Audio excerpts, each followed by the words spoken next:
Salut les bricolos, c'est Cédric de Bricolage Facile et aujourd'hui je vais vous montrer comment éviter des fuites d'eau sur un raccord de tuyau d'arrosage. Vous allez voir, rien de très compliqué, je vous explique tout ça dans la séquence qui suit. À tout de suite. Voilà un exemple concret de fuite entre notre tuyau d'arrosage et notre lance d'arrosage.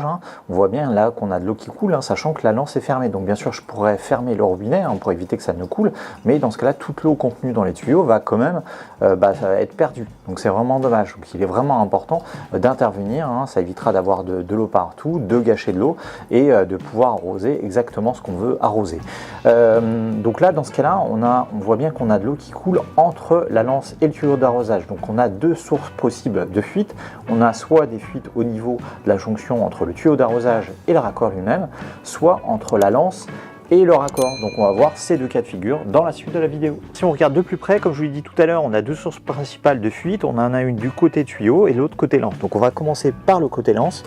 Voilà, en enlevant tout simplement la lance, et ce qu'on peut voir en fait c'est qu'il manque tout simplement notre petit joint. Donc pour comparaison, voilà, avec un pistolet qui fonctionne et qui est étanche, bon, c'est noir sur noir, donc c'est vrai que ça se voit pas beaucoup, mais là on a un petit joint en caoutchouc. Donc là tout ce qu'on va faire, c'est qu'on va venir en fait tout simplement rajouter ce petit joint sur notre lance pour que ça puisse, que l'étanchéité soit de nouveau efficace.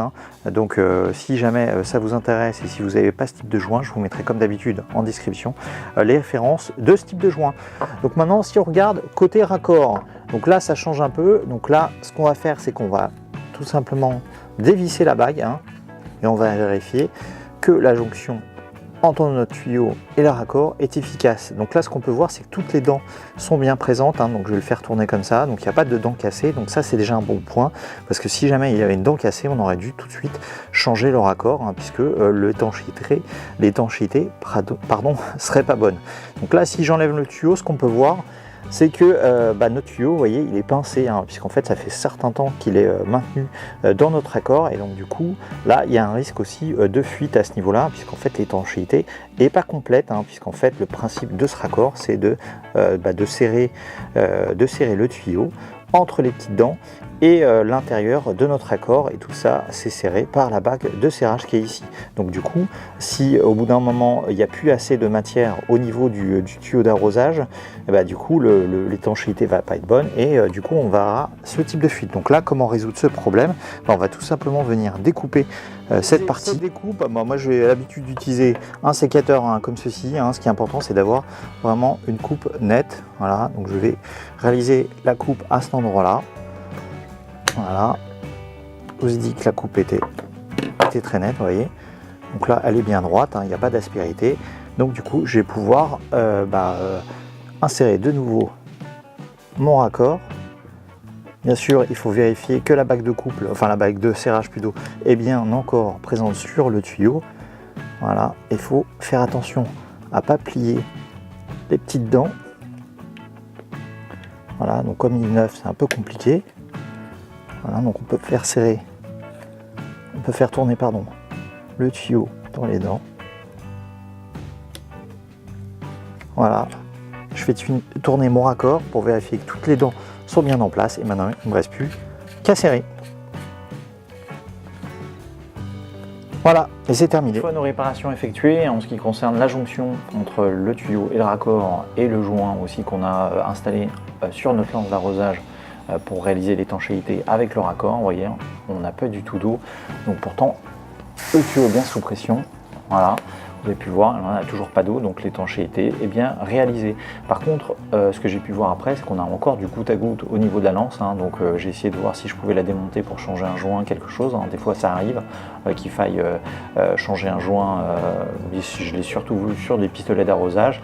Là pour cette lance, impossible de la démonter sans la casser. Donc du coup je vais devoir la changer, ou plutôt installer un pistolet, ce qui sera quand même beaucoup plus pratique. Mais en ce qui concerne notre réparation, on peut dire que le job est fait. On vient de voir la réparation de la fuite entre notre tuyau d'arrosage et la lance, mais si on regarde d'autres types de problèmes qui risquent de se produire, on voit que là Dans le cas de ce pistolet d'arrosage, en fait on s'aperçoit qu'on a la grille tout encrassée, hein, donc ce qui permet finalement de contrôler ou de diriger le flux de l'eau. Et du coup, si cette grille est encrassée, on risque d'avoir de l'eau qui coule pendant qu'on arrose, et ça c'est vraiment pas terrible. Donc du coup, la technique elle est toute simple, hein, elle consiste tout simplement à venir en fait gratter comme ceci la grille, hein. Voilà, pour enlever toutes les traces de calcaire et surtout de déboucher tous les trous. Voilà. Donc ça, c'est la première étape. Et la deuxième, c'est de réaliser un petit traitement avec du vinaigre pour vraiment enlever toutes les traces de calcaire et déboucher tous les petits trous pour avoir une projection bien uniforme. Après avoir laissé tremper ma grille dans mon mélange avec de l'eau claire et du vinaigre blanc, on peut voir que ma grille est toute propre, hein.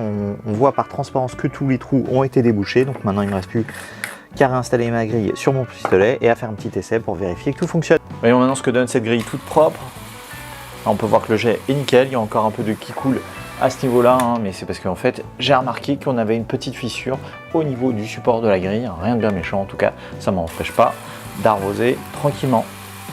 Comme vous avez pu le voir, très compliqué dans la détection et la réparation de ce type de fuite. Bien sûr, dans certains cas, vous devrez peut-être changer le raccord si vraiment il est trop abîmé. En ce qui concerne le tuyau, vous avez vu une simple découpe, comme ça vous êtes peinard, vous repartez sur de bonnes bases et surtout vous allez pouvoir réaliser une bonne étanchéité, puisqu'avec le temps, le tuyau va avoir tendance à s'écraser et du coup la jonction et l'étanchéité vont ne plus se faire. En ce qui concerne les joints, vous avez vu, j'ai dû installer un nouveau joint puisque l'ancien avait complètement disparu sur ma lance d'arrosage.